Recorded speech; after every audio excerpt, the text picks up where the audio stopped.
Bonjour, chers jeunes scientifiques et aventuriers en herbe. Je m'appelle Professeur Pétale et je serai votre guide pour un voyage incroyable aujourd'hui. Oubliez les jungles lointaines ou les océans profonds. Les secrets les plus étonnants sont souvent juste sous notre nez, cachés à la vue de tous. Où demandez-vous? Dans votre propre jardin, bien sûr. Ou peut-être dans le parc local, ou même dans un petit pot sur votre balcon. Nous allons nous rétrécir à la taille d'une coccinelle et explorer un monde grouillant de vie, un univers de jeunes pousses vertes, de fleurs colorées et d'arbres majestueux. Alors, prenez votre loupe et mettez votre chapeau d'explorateur, car notre grande expédition botanique est sur le point de commencer. Il est temps de découvrir ensemble les mystères du royaume végétal. Vous pourriez penser que les plantes restent là, jolies et ne faisant rien. Mais oh, comme vous vous trompez, elles sont en fait très occupées. Ce sont des travailleuses silencieuses, des ingénieures brillantes et des hôtes généreuses, tout à la fois. Chaque feuille, chaque racine et chaque fleur a un travail spécial à faire, une histoire unique à raconter. Notre mission, si vous décidez de l'accepter, est de devenir des détectives des plantes. Nous apprendrons leur langage secret, découvrirons leurs super pouvoirs et comprendrons pourquoi elles sont si importantes pour nous et pour toutes les autres créatures sur Terre. Cette aventure changera la façon dont vous voyez chaque coin de verdure que vous croisez. Êtes-vous prêts à vous salir un peu les mains et à remplir votre esprit d'émerveillement? Je le savais. Plongeons-y. Avant de commencer, faisons un pacte. En tant qu'explorateurs, nous sommes aussi des gardiens. Cela signifie que nous serons doux avec les plantes que nous rencontrerons. Nous les observerons attentivement, les toucherons doucement et laisserons toujours leur maison telle que nous l'avons trouvée. Après tout, nous sommes des visiteurs dans leur monde. Pensez-y comme si vous visitiez la maison d'un ami. Vous ne commenceriez pas à tout démonter, n'est-ce pas? La même règle s'applique à la nature. Le respect est l'outil le plus important pour tout véritable explorateur. Il nous aide à apprendre tellement plus, et il garantit que ces merveilles naturelles seront là pour d'autres jeunes explorateurs à découvrir pendant de nombreuses années à venir. Maintenant que nous avons convenu de notre code d'explorateur, passons à nos premiers dossiers. Notre jardin est une ville animée de citoyens verts, chacun avec sa propre carte d'identité. Apprendre à les reconnaître est la première étape pour devenir un vrai botaniste. C'est comme apprendre les noms de nouveaux amis dans votre classe. Au début, ils peuvent tous se ressembler un peu, mais bientôt, vous remarquerez les petits détails qui rendent chacun unique. La feuille est-elle lisse ou dentelée? La tige est-elle ronde ou carrée? A-t-elle une odeur spéciale? Ce sont les indices que nous utiliserons pour résoudre nos mystères végétaux. Nous commencerons par 3 habitants du jardin très courants, mais très spéciaux, que vous avez probablement déjà rencontrés sans même connaître leurs incroyables histoires de vie. Allons les rencontrer! Notre première plante mystère est un petit rayon de soleil qui apparaît partout dans les pelouses. C'est le pissenlit. Vous pouvez le reconnaître facilement à sa fleur jaune vif qui ressemble à un petit soleil. Cette fleur est en fait composée de très nombreux petits pétales tous regroupés. Ses feuilles sont également très spéciales. Elles sont longues et vertes avec des bords dentelés qui ressemblent un peu aux dents d'un lion. En fait, son nom français, dent de lion, signifie dent de lion. Lorsque la fleur jaune est fanée, elle se transforme en une boule blanche magique. Cette boule est faite de dizaines de minuscules graines, chacune avec son propre parachute duveteux, attendant juste un coup de vent ou votre souffle pour l'emporter vers une nouvelle maison. Ensuite, utilisons nos nez pour trouver notre deuxième plante. Descendez et reniflez l'air. Sentez-vous quelque chose de frais et un peu sucré? Vous avez probablement trouvé de la menthe? Pour en être sûr, cherchez sa tige carrée. Roulez-la entre vos doigts. Vous pouvez sentir les 4 bords distincts. La plupart des tiges de plantes sont rondes, c'est donc un excellent indice. Ces feuilles sont souvent un peu duveteuses et ont des bords froissés. Si vous frottez doucement une feuille entre vos doigts, elle libérera son parfum puissant et rafraîchissant. Il existe de nombreux types de menthe, comme la menthe verte et la menthe poivrée, mais elles partagent toutes cette tige carrée caractéristique et cet arôme merveilleux. C'est une plante qui aime s'étendre, envoyant des stolons sous terre pour apparaître à de nouveaux endroits. Maintenant, levez les yeux, très haut. Notre troisième plante n'est pas une petite herbe, c'est un géant puissant. C'est le chêne.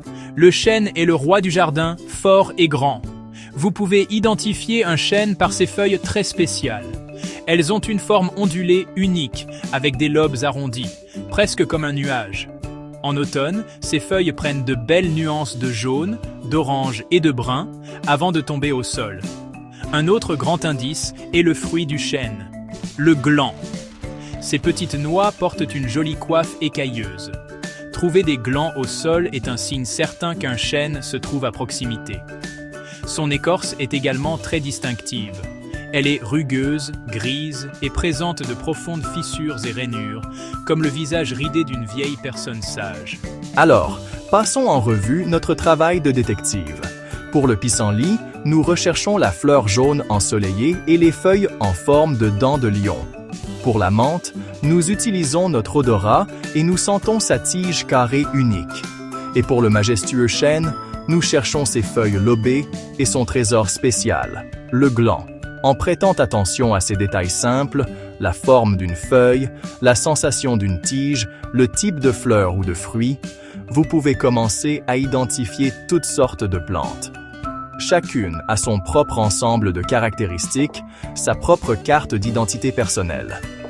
Maintenant que nous savons comment les reconnaître, découvrons les incroyables tâches que ces plantes accomplissent chaque jour. Ces plantes sont bien plus que de simples décorations de jardin. Ce sont de véritables super-héros au pouvoir incroyable. Leur super-pouvoir le plus important est de fabriquer l'air même que nous respirons. Grâce à un processus magique appelé photosynthèse, les plantes absorbent un gaz appelé dioxyde de carbone. C'est l'air que nous expirons, l'eau du sol et l'énergie de la lumière du soleil. Elles utilisent ces ingrédients pour fabriquer leur propre nourriture et grandir. Et en cadeau merveilleux pour nous, elles libèrent un gaz appelé oxygène. Chaque respiration que vous prenez, chaque fois que vous courez et jouez, vous utilisez l'oxygène que les plantes, du petit pissenlit au chêne géant, ont fabriqué pour vous. Elles sont le système de survie de la planète.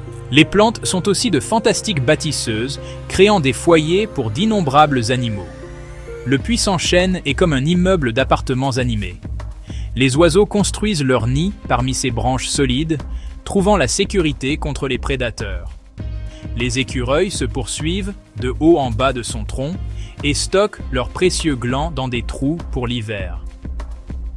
De minuscules insectes, comme les chenilles et les coléoptères, vivent sur ses feuilles et dans son écorce, fournissant de la nourriture aux oiseaux. Même lorsque ces feuilles tombent, elles créent une couverture douillette sur le sol où les vers, les araignées et autres petites bêtes peuvent vivre. Un seul chêne est un écosystème entier, une communauté animée où chacun a un endroit pour vivre et trouver de la nourriture. De plus, les plantes sont le fondement de presque toute la nourriture sur Terre. Ce sont les plus grands chefs du monde. Nous les mangeons directement, comme lorsque nous mettons des feuilles de menthe fraîches dans notre limonade ou utilisons des feuilles de pissenlit dans une salade. Mais même lorsque nous mangeons de la viande ou buvons du lait, nous dépendons toujours des plantes. La vache qui nous a donné le lait a mangé de l'herbe, et le poulet qui a pondu l'œuf a mangé des céréales, qui sont toutes deux des plantes. Les glands du chêne sont une source de nourriture vitale pour les écureuils et les cerfs. Sans les plantes pour capter l'énergie du soleil et la transformer en nourriture, la plupart des animaux de notre planète, y compris nous, n'auraient rien à manger. Elles sont le début de chaque chaîne alimentaire. Enfin, les plantes sont les petits chimistes de la nature, créant des substances étonnantes qui peuvent nous aider à rester en bonne santé. Pendant des milliers d'années, les gens ont utilisé les plantes comme médicaments. La menthe en est un parfait exemple. Avez-vous déjà bu une tasse de thé à la menthe pour apaiser un mal de ventre? C'est parce que la menthe contient des huiles spéciales qui peuvent aider à détendre nos muscles et à nous faire sentir mieux.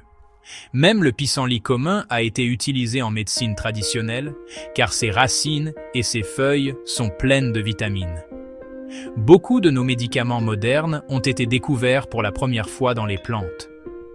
Elles sont comme de minuscules pharmacies vertes détenant les secrets de la guérison juste dans nos propres jardins.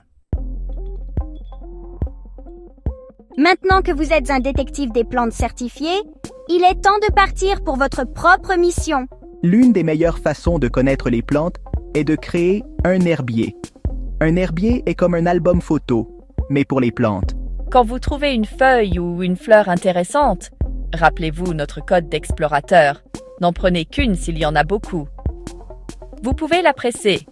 Placez-la délicatement entre 2 feuilles de papier journal et mettez de lourds livres dessus. Après une semaine ou 2, la plante sera parfaitement plate et sèche.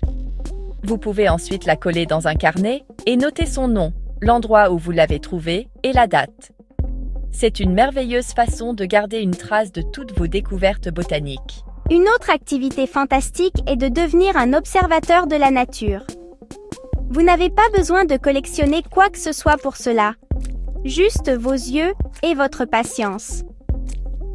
Choisissez une plante, comme ce grand chêne dans le parc ou un carré de menthe dans votre jardin, et observez-la. Asseyez-vous tranquillement pendant 10 minutes et remarquez tout ce qui se passe. Des insectes se posent-ils sur ces feuilles? Voyez-vous un oiseau dans ses branches? Comment la lumière du soleil brille-t-elle à travers ces feuilles? Vous pouvez dessiner ce que vous voyez dans un carnet de nature. En observant une plante dans son habitat naturel, vous commencez à voir toutes les connexions qu'elle a avec le monde qui l'entoure. Vous serez étonné de voir à quel point votre plante tranquille est vraiment occupée lorsque vous prendrez le temps de regarder attentivement. N'oubliez pas, chaque plante, aussi petite ou commune soit-elle, joue un rôle important. Le pissenlit que vous pourriez considérer comme une mauvaise herbe est une première nourriture vitale pour les abeilles au printemps. La menthe qui se propage partout offre un abri à de minuscules insectes. Le puissant chêne abrite des centaines d'espèces différentes. Lorsque nous comprenons cela, nous apprenons à apprécier chaque petite chose verte. Elles travaillent toutes ensemble comme une équipe géante pour maintenir notre planète saine et belle. Chaque fois que vous voyez une plante, pensez à toutes les choses incroyables qu'elle fait. Respirer pour nous, nourrir les animaux et créer un foyer pour les autres. La nature est une toile complexe et merveilleuse, et chaque fil est important. Alors, mes chers explorateurs, notre voyage d'aujourd'hui touche à sa fin. Mais votre aventure ne fait que commencer. Le jardin vous attend. Je vous encourage à sortir, à regarder, à toucher, à sentir et à écouter. Soyez curieux et posez des questions. Plus vous en apprendrez sur le monde naturel, plus vous l'aimerez. Et quand nous aimons quelque chose, nous voulons le protéger. En étant l'ami des plantes, vous aidez à protéger notre belle planète pour tout le monde. Continuez à explorer, restez curieux et n'oubliez jamais les secrets cachés qui attendent d'être découverts dans votre propre jardin. Bonne exploration!